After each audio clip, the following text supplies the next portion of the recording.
He whistled and rocked back in his chair. Council is going to reject anything that comes across their desk from them. They hate the vibe the brewhouse brings, and the addition would make the council's heads explode. I nodded. Yep, which is why the guys asked us for help, to try and edit the proposal to appeal to them. It's also why I booked us the conference room for this meeting that you just Tindered your way through. That's not a word, and I wasn't, he began, patting his pocket absently, probably making sure the evidence was tucked away safely. I held up my hand. Save it. I don't care what or who you're doing, just that you're not paying attention. Again. When the owners of HLBC, Drew and Luke Griffin, first came to our department, Cooper and I had championed their proposal to build a brewing company, tasting room, and outdoor entertainment space just along the lakefront. It was one of the first projects Cooper and I had worked on together, and it was just what we'd needed in town back then. A fun, innovative business that catered to every age. Now, 8 years later, HLBC was one of Hope Lake's most popular spots, and the brothers were looking to expand their space to include rooms for private events and a small restaurant. Cooper and I were supposed to be discussing how to approach the town council about it. Looked like I'd just be talking to myself instead. I'm going back to my office where I can work in peace, I said. Exasperated, I started gathering up my stuff. After a few seconds of awkward silence, he cleared his throat. You're right. I'm sorry. Let's go over it. Again. I stacked my files, feeling my blood starting to boil. Having to repeat myself irked me, but I needed his input whether I liked it or not. Glancing up, I noticed Cooper readying to say something else when our shared assistant, Nancy, hurried in with the main office calendar and a fistful of Sharpies clutched in her hand.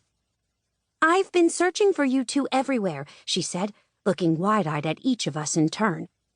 The conference table, at least on my side, was covered in charts, graphs, and photos of the lakefront.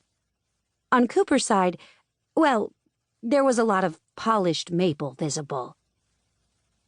Did you discuss the project? She asked hopefully, her face falling when I shook my head.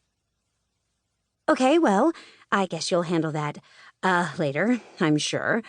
She gave me a look.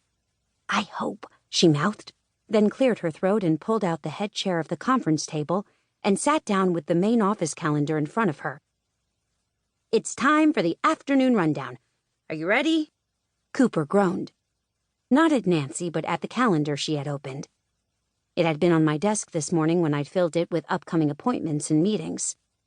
By the looks of it, Nancy had managed to fill almost every empty space that remained. We kept it old school at our office. Instead of using Google Calendar or iCal, we used a large paper desk calendar with a color-coded legend, labels, and tabs to keep our government office running like clockwork. It's not as though we hadn't tried to modernize, but some of the, older department staff were frosty toward change.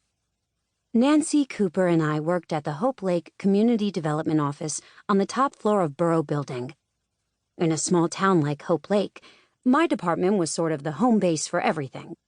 From simple things like parade permits to more detailed ventures, like helping to secure funding for business owners like HLBC. The CDO, as we like to call it, had its hand in pretty much everything.